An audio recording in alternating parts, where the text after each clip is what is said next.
गौरवशाली परंपरा और समृद्ध इतिहास का देश भारत। देश में शिक्षा दशकों से हम सबके बहुमुखी विकास का माध्यम रही है। शिक्षा व्यवस्था को प्रभावी बनाने के लिए कई पहल की गई है। मकसद यही रहा कि सरल और सहज ढंग से हर व्यक्ति को बेहतर शिक्षा पहुंचाई जा सके। इसी दिशा में बेहद अनुपम और अनूठी कोशिश है नई शिक्षा नीति। हर देश अपनी शिक्षा व्यवस्था को अपनी नेशनल वैल्यूज के साथ जोड़ते हुए अपने नेशनल गोल्स के अनुसार रिफॉर्म्स करते हुए आगे बढ़ता है। मकसद ये होता है कि देश का एजुकेशन सिस्टम अपनी वर्तमान और आने वाली पीढ़ियों को फ्यूचर रेडी रखे, फ्यूचर रेडी करें। भारत की नेशनल एजुकेशन पॉलिसी, राष्ट्रीय शिक्षा नीति का आधार भी यही सोच है। राष्ट्रीय शिक्षा नीति 21वीं सदी के भारत की नए भारत की फाउंडेशन तैयार करने वाली है। भारत में 34 साल बाद नई शिक्षा नीति आई है। इससे पहले 1986 में राष्ट्रीय शिक्षा नीति आई थी। मौजूदा सरकार ने 2016 से ही नई शिक्षा नीति लाने की तैयारियां शुरू कर दी थी। खास बात यह है कि इस शिक्षा नीति को तैयार करने में समाज के सभी वर्गों से सलाह मशवरा किया गया है। शिक्षा, हमारे देश के प्रधानमंत्री नरेंद्र मोदी जी अक्सर जब हम नई शिक्षा नीति को लगातार उस पर विमर्श कर रहे थे पूरी देश में, और जो कि सबसे बड़ा परामर्श हुआ दुनिया का, तब उन्होंने कई बार उस बीच कहा कि ये शिक्षा ऐसी होनी चाहिए तो देश को एक बहुत अच्छा नागरिक दे, लेकिन ये शिक्षा ये भी होनी चाहिए जो विश्व मानव भी बनाए, पूरे विश्व के लिए एक ऐसा मनुष्य पैदा करे जिस पर लोगों को भरोसा हो, आस्था हो, उसका अपना विजन हो, उसका समर्पण हो, उसका चिंतन हो, वो सर्वांगीण विकास के रूप में खड़ा हो सके। अगर सबसे पहले स्कूली शिक्षा की बात की जाए तो स्कूली शिक्षा के मूलभूत ढांचे में ही एक बड़ा परिवर्तन आया है। 10+2 पर आधारित हमारी स्कूली शिक्षा प्रणाली को 5+3+3+4 के रूप में बदला गया है। इसमें पहले 5 साल अर्ली स्कूलिंग के होंगे। इसे अर्ली चाइल्डहुड पॉलिसी का नाम दिया गया है, जिसके अनुसार 3 से 6 साल के बच्चों को भी स्कूली शिक्षा के अंतर्गत शामिल किया जाएगा। इसमें पहले 5 साल बच्चा प्री स्कूल और कक्षा 1 और 2 में पढ़ेगा। इन्हें मिलाकर 5 साल पूरे हो जाएंगे। 21वीं सदी में भारतवर्ष को विश्व गुरु मनाने का लक्ष्य रखने के लिए हमारे यशस्वी प्रधानमंत्री और हमारे माननीय शिक्षा मंत्री के द्वारा जो राष्ट्रीय शिक्षा नीति 2020 बनाई गई है, इस शिक्षा नीति का सोच यही है कि शिक्षा के साथ साथ अनुसंधान, नवाचार और इसके साथ ही साथ सामुदायिक सहभागिता को बढ़ावा मिले। कोई भी अनुसंधान तब तक अधूरा है जब तक कि वो किसी समुदाय या मानवों के हित के लिए ना काम करता हो। तो एजुकेशन, रिसर्च, इनोवेशन और एक्सटेंशन का ध्येय सामने रखते हुए ये शिक्षा नीति कार्यरत होगी।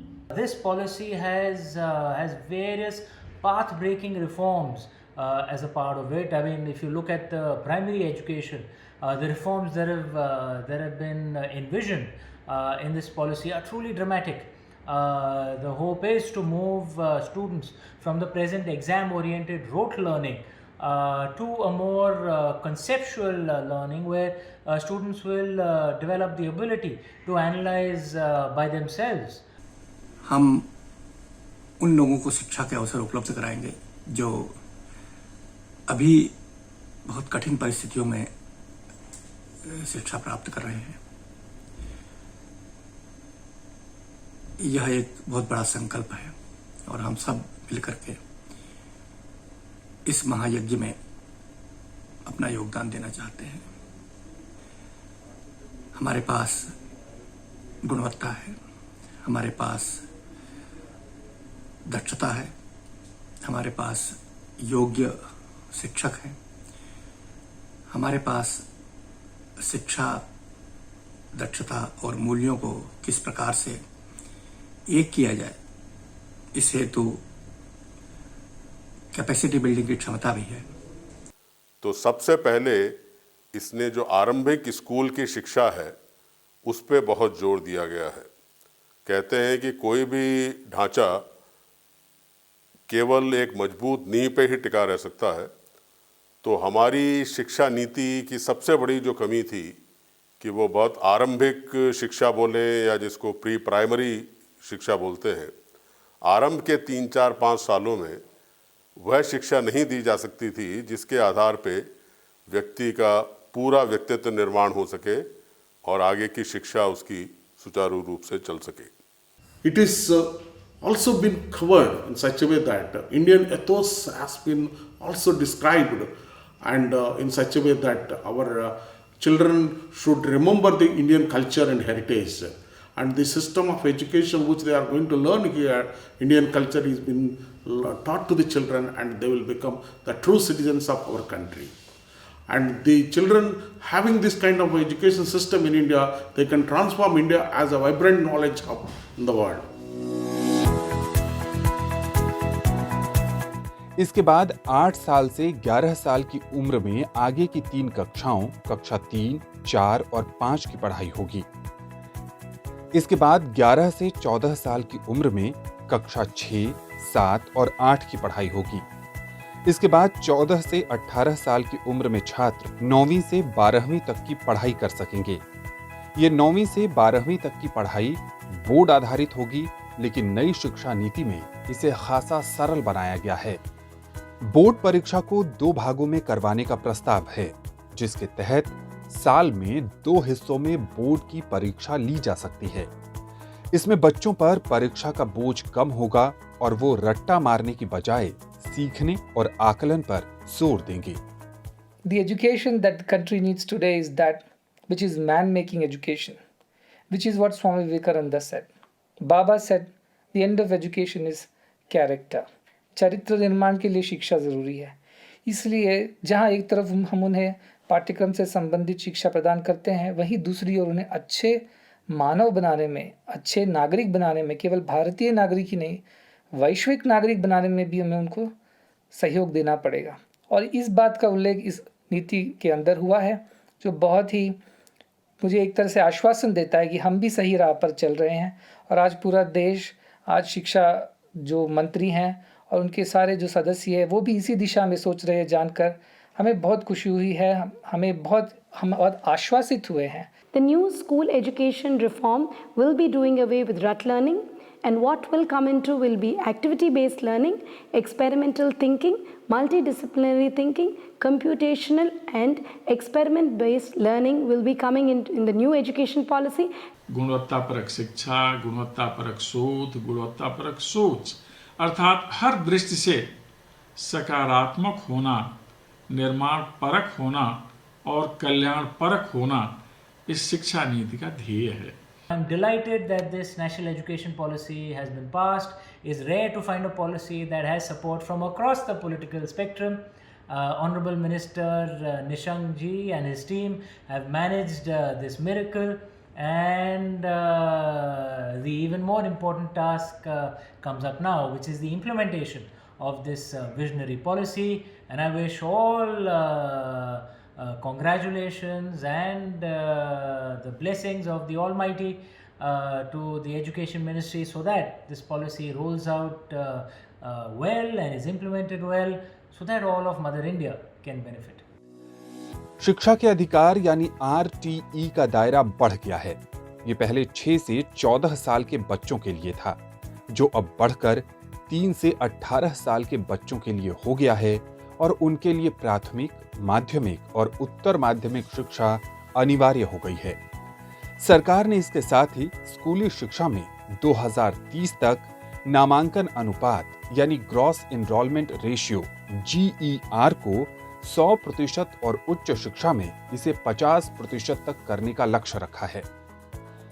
बच्चा अपनी भाषा में चीजों को बेहतर ढंग से समझता है, इसीलिए शुरुआती शिक्षा मातृभाषा माध्यम में ही होनी चाहिए। इसी को ध्यान में रखकर स्कूली शिक्षा में एक और अहम बदलाव के रूप में मातृभाषा को शामिल किया गया है। नई शिक्षा नीति के अनुसार अब बच्चे 1 से 5वीं तक की पढ़ाई अपनी मातृभाषा के माध्यम में ही करेंगे। आगे की कक्षाओं में भी ये जारी रह सकता है।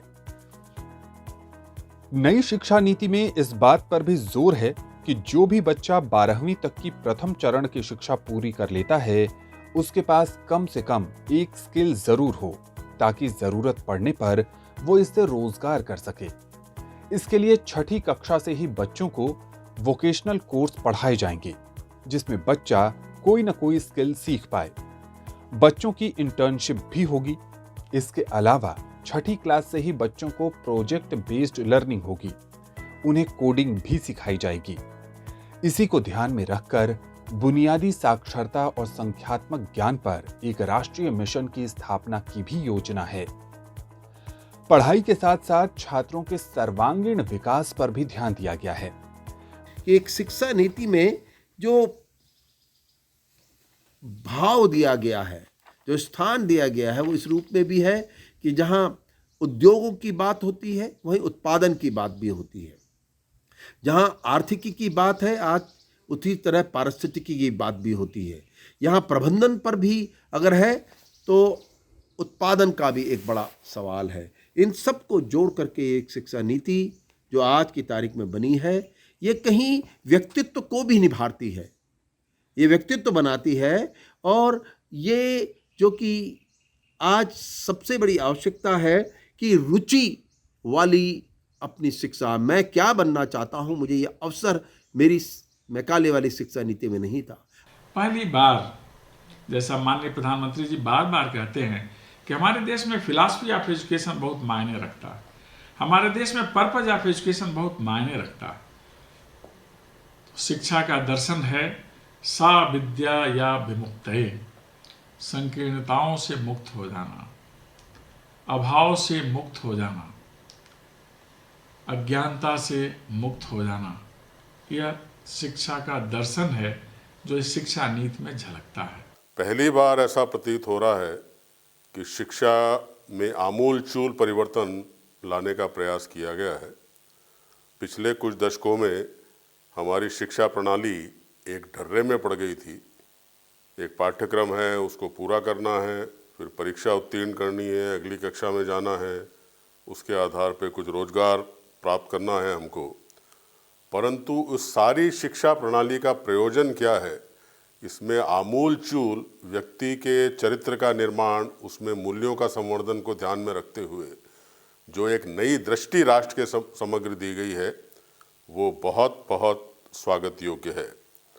मैं ये मानता हूँ कि उसमें हमारे माननीय मंत्री जी का बहुत बड़ा योगदान है।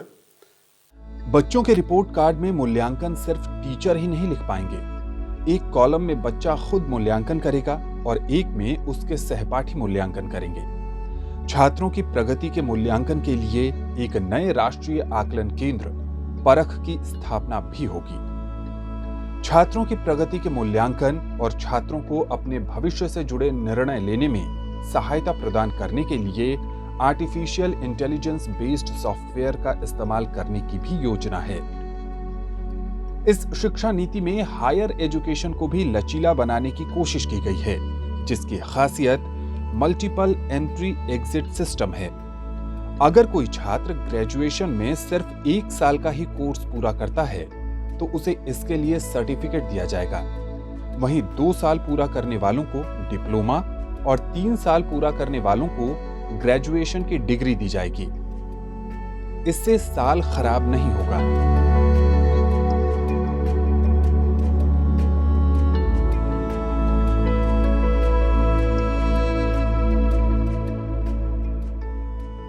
जो नौकरी के लिहाज से पढ़ रहे हैं उनके लिए 3 साल का ग्रेजुएशन, और जो रिसर्च में जाना चाहते हैं उनके लिए 4 साल का ग्रेजुएशन, फिर 1 साल का पोस्ट ग्रेजुएशन और 4 साल का पीएचडी। एमफिल की जरूरत भी नहीं रहेगी। एमफिल का कोर्स भी खत्म कर दिया गया है। शोध को बढ़ावा देने के लिए नेशनल रिसर्च फाउंडेशन गठित किया जाएगा।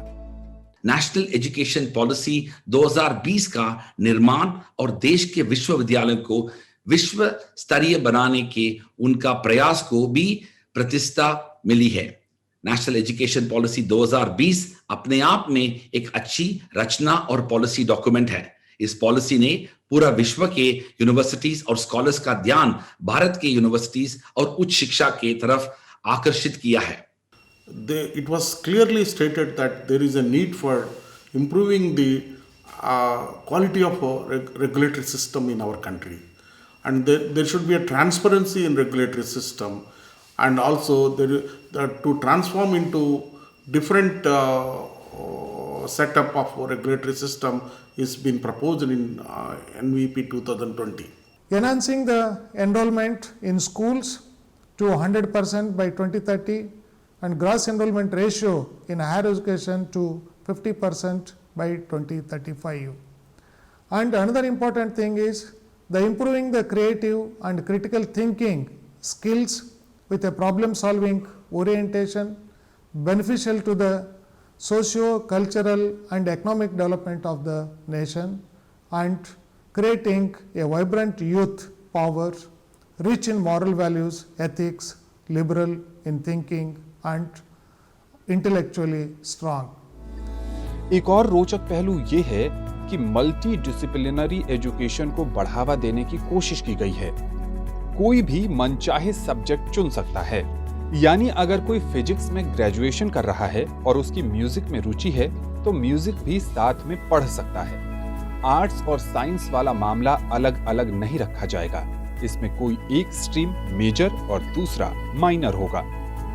नई शिक्षा नीति में देश भर के उच्च शिक्षा संस्थानों के लिए भारतीय उच्च शिक्षा परिषद की व्यवस्था है। ये आयोग चिकित्सा और कानूनी शिक्षा को छोड़कर पूरे उच्च शिक्षा क्षेत्र के लिए एक एकल निकाय के रूप में कार्य करेगा। नई शिक्षा नीति में उच्च शिक्षा के तहत ग्रेडेड ऑटोनॉमी की भी बात कही गई है, जिसमें विश्वविद्यालय के ऊपर से बोझ को कम किया जाएगा और कॉलेज को भी अकादमिक, प्रशासनिक और आर्थिक ऑटोनॉमी दी जाएगी। माननीय प्रधानमंत्री जी ने आके भी सभी शिक्षा तंत्र से जुड़े व्यक्तियों को संबोधित किया था और उनको आश्वस्त किया था कि वह पूरी तरह से हम सब लोगों के पीछे इस शिक्षा नीति के क्रियान्वयन के लिए खड़े हुए हैं। राष्ट्रीय शिक्षा नीति के परिप्रेक्ष्य में उच्च शिक्षा संस्थानों को देश के सकल नामांकन अनुपात को बढ़ाने में महत्वपूर्ण भूमिका निभानी है। शिक्षा की गुणवत्ता बढ़ाने के लिए कार्यक्रमों को मल्टीडिसिप्लिनरी बनाना है, क्रेडिट ट्रांसफर्स की व्यवस्था करनी है, टेक्नोलॉजी का ज़्यादा से ज़्यादा प्रयोग करना है, विभिन्न भारतीय भाषाओं का प्रसार बढ़ाना है और बहुत से विषयों को विभिन्न भारतीय भाषाओं में अध्ययन और अध्यापन कराना है। Very soon, Indian institutions will be placing in the world ranking, and all these countries will be looking out towards our country very soon by implementation of this particular visionary document of NEP 2020. The new education policy 2020 replaces the document of 1986. It was urgently required. We needed a short document, which this one is, without an executive summary, which was really not required. The education policy wants to bring in transformational reforms, conceptual understanding, and replaces rote learning.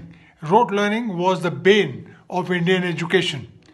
उच्च शिक्षा को अधिक centralise करने के लिए नई शिक्षा नीति में विश्वविद्यालय अनुदान आयोग और national council for teacher education जैसी संस्थाओं को किसी एक संस्था के अंतर्गत लाया जाएगा और उच्च शिक्षा के लिए सिर्फ एक रेगुलेटरी बॉडी होगी।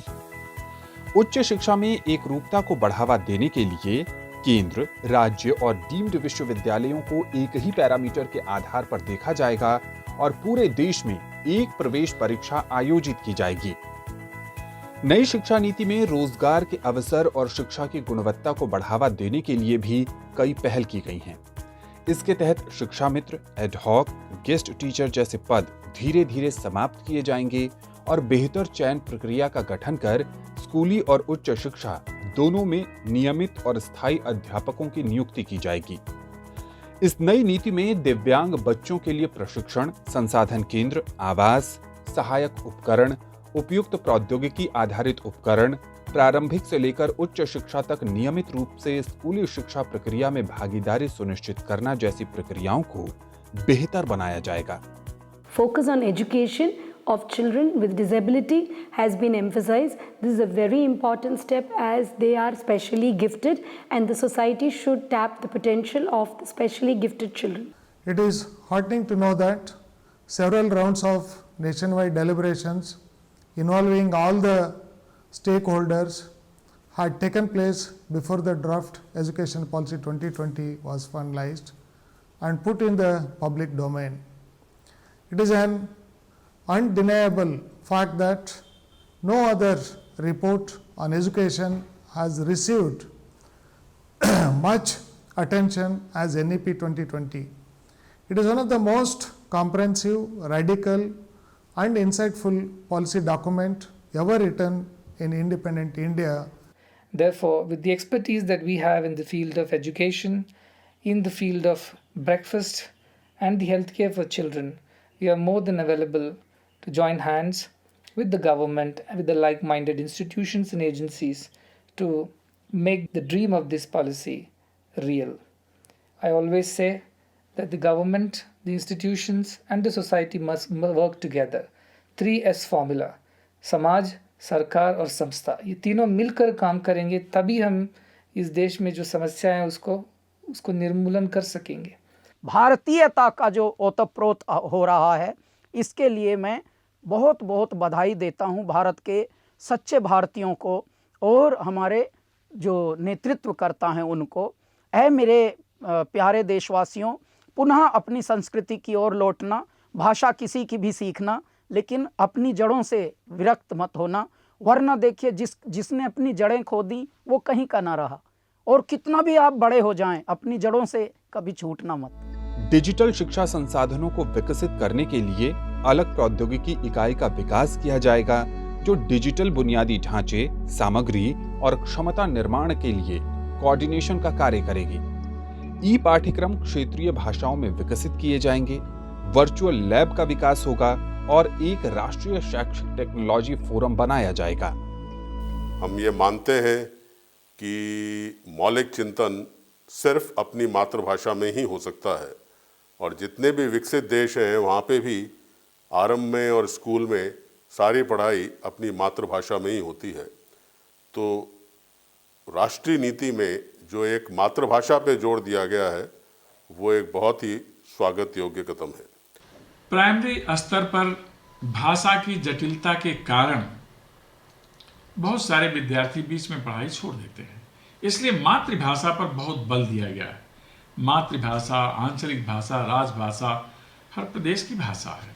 सब में पढ़ने की सम्यक व्यवस्था की गई है और संस्कृत पर तो विशेष आग्रह है पहली बार शिक्षा नीति में, कारण कि हमारे यहाँ ज्ञान की समृद्ध परंपरा संस्कृत साहित्य में सुलभ है, तो यह विचारणीय है।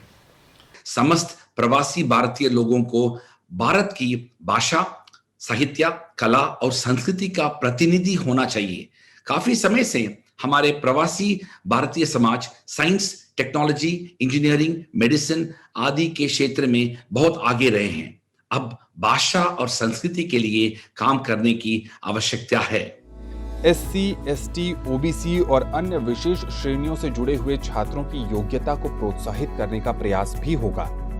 स्कॉलरशिप प्राप्त करने वाले छात्रों के प्रोग्रेस को बढ़ावा देना और उनकी प्रगति को ट्रैक करने के लिए राष्ट्रीय छात्रवृत्ति पोर्टल का विस्तार किया जाएगा। प्राइवेट उच्च शिक्षण संस्थानों को अपने यहाँ छात्रों को बड़ी संख्या में मुफ्त शिक्षा और छात्रवृत्तियों की पेशकश करने के लिए भी प्रोत्साहित किया जाएगा। The new Education Policy 2020, conceived by the Honorable Prime Minister of India, is a big leap forward for the entire nation. NEP strikes a balance in addressing the challenges of access, equity, quality, affordability and accountability, focusing on various issues.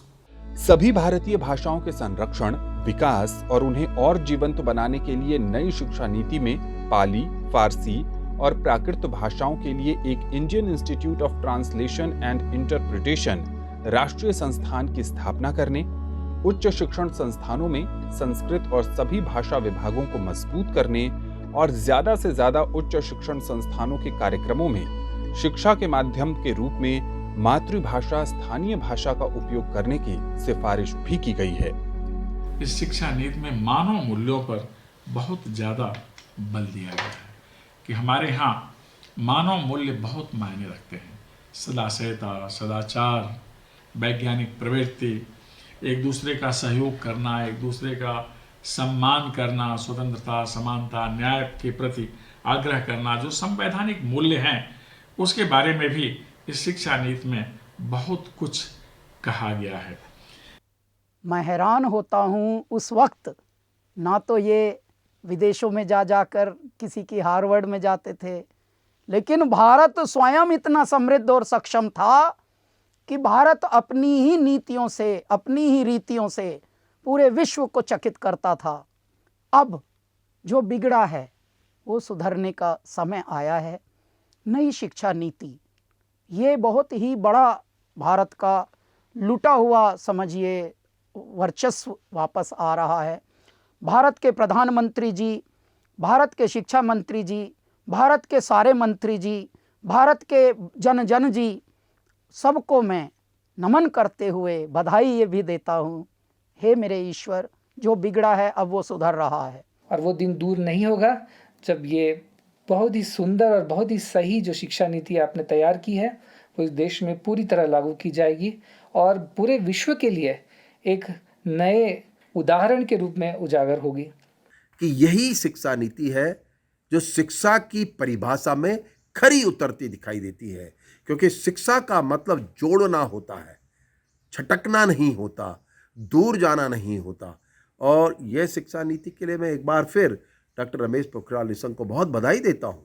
India is actually realizing the strength of multidisciplinary universities. We must say this is actually in line with our ancient education system. Nalanda University, Takshashila, Vikramshila, these are the best universities in the world in their era, which are all multidisciplinary.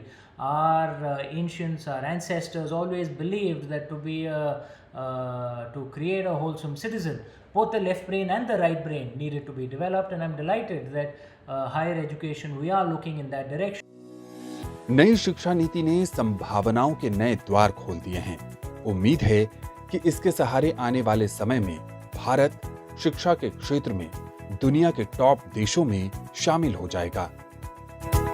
ये जो नई शिक्षा नीति का जो उदय हुआ है, वो उदय केवल 34 वर्ष के बाद नहीं आ रही है। शिक्षा नीति केवल देश की आज़ादी के बाद नहीं आ रही है, बल्कि जो मूल जो जिसमें वो विश्व गुरु रहा है मेरा भारत, वो नीति, वो विज्ञान, वो ज्ञान, वो अनुसंधान जिसको तहस नहस करने की कोशिश हुई है, वो जिसको लेकर के पूरी दुनिया आज भी लालायित है, दुनिया आज भी उसको उसकी ज़रूरत है। तो इसलिए भारत केंद्रित अपने जीवन मूल्यों की आधारशिला पर खड़ी ये हमारी जो नई शिक्षा नीति है, ये नेशनल भी है, ये इंटरनेशनल भी है, ये इम्पैक्टफुल भी है, ये इनोवेटिव भी है, ये इंक्लूसिव भी है। और यदि उस आधार पर देखेंगे तो इक्विटी, क्वालिटी और एक्सेस की आधारशिला पर खड़ी है।